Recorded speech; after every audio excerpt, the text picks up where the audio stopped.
উদ্ভিদের জন্ম এবং বেড়ে উঠেছিল জলের ঢাল থেকে। খুব দ্রুত অনেক প্রজাতির মাছ জন্ম নেয়। এইখানে যে বিশাল মাছটি দেখা যাচ্ছে তার নাম ডানক্লিওস্টাস।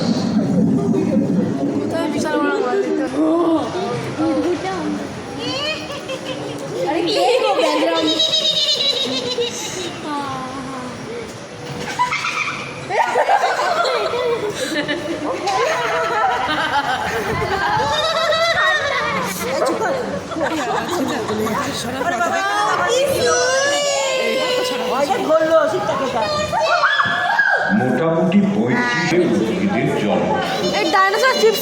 তারা তৈরি করে। উই, মাকড়সা, আদিম ডানাহীন পতঙ্গ ও ইকথিওস্টেগার মতো প্রাথমিক উভচর প্রাণীরা এই সময় আবির্ভূত হয়।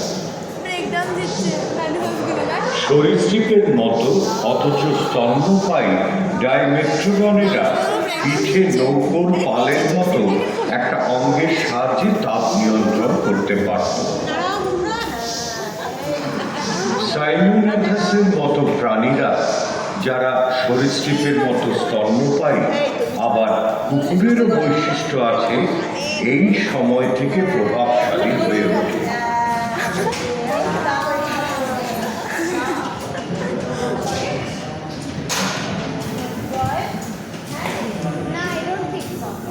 দানবীয় ড্রাগন ফ্লাই আর আরশোলা, বিটল, বিছের মতো পোকারাই তখন পৃথিবী শাসন করত।